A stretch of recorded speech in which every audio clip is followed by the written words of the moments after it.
Merhaba sevgili arkadaşlar, değerli dostlar, değerli takipçilerim.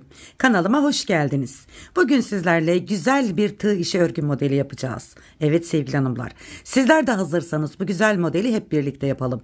Çünkü modelimiz istek üzerine gelmiş harika güzel bir model. Evet, iki şiş örgülere yer veriyorduk. Tığ işi örgülere de yer verelim arkadaşlar. Bugün harika, gerçekten enfes bir model yapacağız. Hazırsanız hep birlikte başlayalım. Evet, şöyle Nako Süper İnci'nin iki güzel rengini kullanacağım arkadaşlar. Sizler de elinizde hangi tür ipleriniz varsa sizler de başlayabilirsiniz.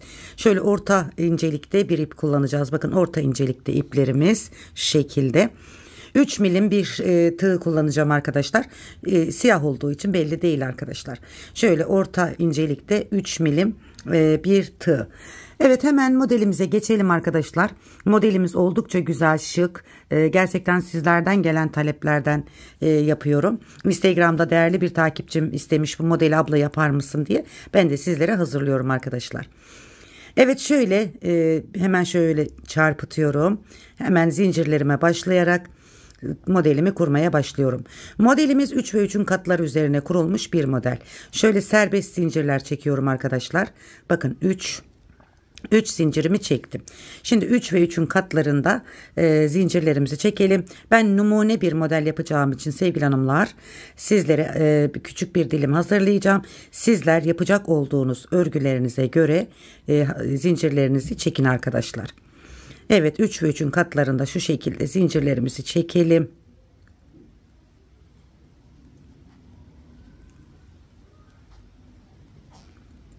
Evet, şöyle bakın. Bir 3 daha çekiyorum. 1 2 3 zincirimi çektim sevgili hanımlar. Hemen bu sırada ilk sıramızda şöyle bakın bir zincir fazladan çekiyorum. Hemen dibindeki zincirime batıyorum. Şöyle bir sık iğne. Sıra boyunca burada sevgili hanımlar sık iğne yapıyoruz. 3 ve 3'ün katlarında sık iğneler yapalım. Şu şekilde her bir zincirimize batarak bakın 3 tane oldu. Baştaki 1 2 3. Hemen tekrar bakın 1 2 3 zincirimi sık iğnemi yaptım. Şimdi 3 ve 3'ün katları olduğu için sayarak gidiyoruz arkadaşlar. Sizler uzunca bir zincir çekin. 3 ve 3'ün katlarında sık iğnelerinizi yaparaktan modelinizi kurabilirsiniz. Bir sık iğne fazla yapacaksınız. 2 3 şöyle bakın 1 2 3. Evet, 3 ve 3'ün katlarında sık iğnelerimizi yapalım arkadaşlar. Evet, sık iğnelerimi yaptım arkadaşlar 3 ve 3'ün katlarında. Şimdi sondayım. Bakın 1 2 3 zincir çektim, geriye döndüm. Tığımın başını doluyorum arkadaşlar. Bakın tığımın başını doladım. Hemen bakın şu dibine batıyorum. Bir de yanındakine bakın. Hemen böyle bu şekilde tığımın başını doluyorum. Bir de yanındakine. Şimdi kenardaki zincirimi de sayıyorum. Burada 3 tane toplamış olduğumuz ilmekler olarak düşünüyoruz. Şu şekilde hepsini bir toplayıp bir zincir. Evet, hepsini bir topladık, bir zincirimizi çektik. Tığımın başını doladım. Hemen dibine bakın. Battım. 1 doladım. Hemen onun yanındaki sık iğnenin tepesine 2. Hemen tığımın başını doladım. Onun yanındaki sık iğnenin tepesine battım. Şimdi tığımda 3 tane ilmek var. Üçünü bir topluyorum arkadaşlar. Bir tane zincir. Tekrar tığımın başını doladım. Hemen dibine bakın batıyorum. Tığımın başını doluyorum. Yanındaki sık iğneye batıyorum. Tığımın başını doluyorum. Hemen onun yanındaki sık iğneye batıyorum. Ve üçünü birlikte bu şekilde topladım. Bir tane zincirle sıkıladım. Tığımın başını doladım. Hemen dibine battım. Tığımın başını doladım. Yanındaki sık iğneye battım. Tığımın başını doladım. Hemen onun yanındaki sık iğnenin tepesine battım. Üçünü birlikte topladım. Bir tane zincir çektim. Tığımın başını doladım. Aynı yere bakın, dibine bir kez batıyorum. Tığımın başını doluyorum.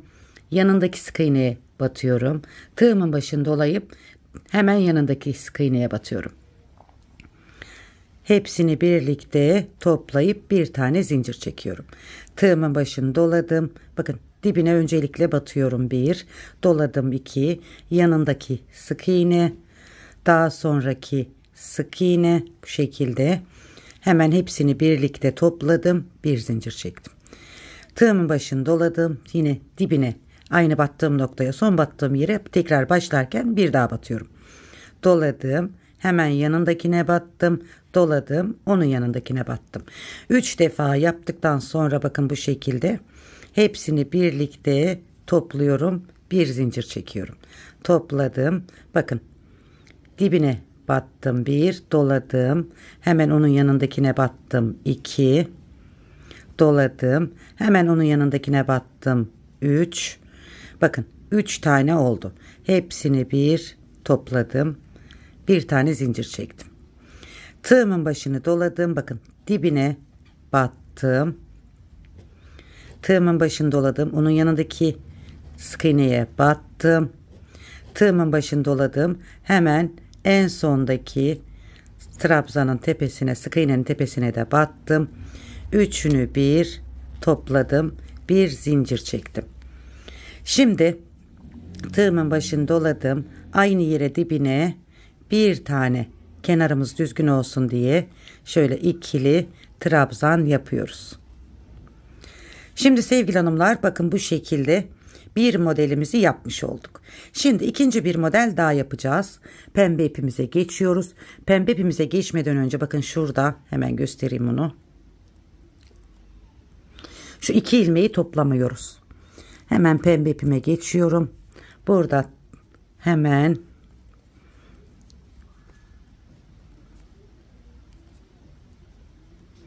tığın başını doladım. Bir zincir sıkaladım.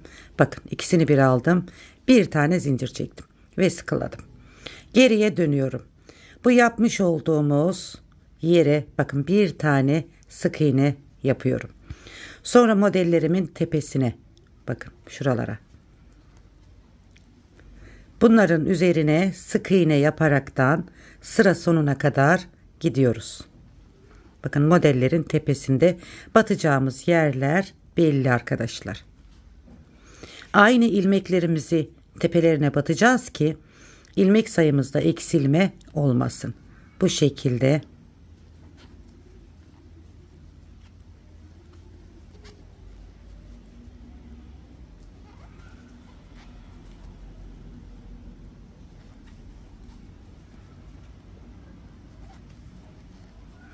bir alt sırada yaptığımız modelin, şimdi bir alt sırada modelimizi kurduk.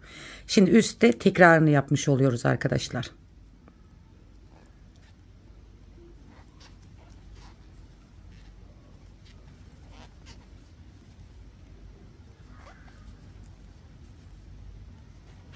Her bir trabzanın tepesine zincir gibi görünen tepelerine batıyoruz arkadaşlar. Bakın bu şekilde. Burada da bir buraya batıyoruz. Tam dibine. Bir de şuradan hemen bakın ortalıyorum. Bu şekilde kenarımızın düzgün gitmesi için bu şekilde yaptım. Şimdi 1, 2, 3 zincir çektim. Geriye döndüm. Evet sevgili hanımlar, bakın şimdi şöyle. Şimdi tekrar buradaki yaptığımız işlemi burada yapacağız arkadaşlar. 2 sırada bir model kendini tekrar ediyor. Hemen dibine batıyoruz bakın. 2, hemen onun yanındakine batıyorum. 3. Hepsini bir topluyorum. Bir zincir çekiyorum. Başını doladım. Bakın, hemen buraya bir tane, pardon, dibine batıyoruz önce. Dibine bir tane, başını doladım. Hemen yanındaki sık iğneye başını doladım. Sonra onun yanındaki sık iğneye. Hepsini bir topladım. Bakın. Tekrar başını doladım. Dibine. Başını doladım. Onun yanındakine. Başını doladım. Onun yanındakine. Üçünü bir topluyorum. Bir zincir çekiyorum. Tığımın başını doladım. Dibine. Tığımın başını doladım. Yanındakine. Tığın başını doladım. Onun yanındakine. Şu şekilde üçünü bir topladım. Tığın başını doladım. Dibine. Tığın başını doladım. Onun yanındakine. Tığın başını doladım. Onun yanındakine. Hepsini bir topladım. Evet, sıra sonuna kadar bu şekilde devam edeceğiz. Evet, bakın şu şekilde yaptık. Şimdi sıra sonuna geldim. Bakın, dibine batıyorum. Başını doluyorum. Yanındakine batıyorum. Tığın başını doluyorum. Hemen onun yanındakine bakın. Batıyorum. Üçünü bir topluyorum. Bir zincir. Tığın başını doladım. Hemen dibine bir kez daha batıyorum. Kenarımızın düzgün gitmesi için. İkisini bir aldım arkadaşlar. Evet, şimdi yine modelimizi tekrar ne yapacağız? Arkasında sık iğne. Burada tabi bu şekilde bitirmiyoruz arkadaşlar. Tekrar onu göstereyim. Beyaz ipimizle burayı kapatıyoruz ki, çünkü beyaz rengimize geçiyoruz. Beyazla devam ediyoruz. Bu şekilde bir zincir çekip geriye dönüp artık yine modelimizin tekrarını yapmış olacağız arkadaşlar. Bu şekilde sık iğneler yaparaktan. Uzatmaya gerek yok videomuzu. Evet hanımlar, modelimiz hem kolay hem güzel. Bakın şöyle, gerçekten hem kolay hem çok güzel bir model. Evet arkadaşlar, böyle gördüğünüz gibi ben şimdi modelimi biraz ilerletip geleyim. Bir de modelimi o şekliyle görün sevgili hanımlar. Evet, gördüğünüz gibi gerçekten harika, çok güzel bir model. Hızlı ilerleyen de 2 günde 3 günde bir bebek battaniyesi yaparsınız arkadaşlar bundan. Belki o kadar sürmez bile. Hadi ben biraz ilerletip geliyorum. Evet arkadaşlar, bakın ben biraz ilerlettim modelimi, geldim. Modelimiz oldukça güzel, şık, gösterişli bir model. Dediğim gibi bu modelden bebek battaniyesi, bebek yeleği, bebek hırkası, yani bebek, aklınıza ne geliyorsa kendinize yelekler yapabilirsiniz, hırkalar, süveterler. Yani aklınıza gelen her şeyi yapabilirsiniz arkadaşlar. Kabartmalı güzel bir örgü modeli. Özellikle bebek battaniyesine çok yakışan harika bir bebek battaniyesi modeli sevgili hanımlar. Tam takım yapabilirsiniz. Anne adayları, anneanneler, babaanneler, teyzeler, halalar bu güzel modelden yeğenlerine güzel bir çalışma yapabilirler arkadaşlar. Hediyeleri olur. Anneanneler, anne adayları bu modeli kaçırmayın. Tam sizlik bu model. Hem kolay hem de çok güzel. Evet, bir modelimizin daha sonuna geldik sevgili hanımlar. Bugün 2 şiş değil tığ işiyle karşınıza geldim. Umarım hoşunuza gitmiş, beğenmişsinizdir bu güzel modelimi. Evet, şöyle. Evet, yeni modellerde tekrar bir arada olmak üzere kanalıma abone olmayı, yorum ve beğeni yapmayı unutmayın diyorum. Sevgili hanımlar, bugününüz yarından, yarınız bugünden daha güzel olsun. Allah'a emanet olun, en güzeline emanet olun. Kanalıma abone olmayı, yorum ve beğeni yapmayı unutmayın. Hoşça kalın.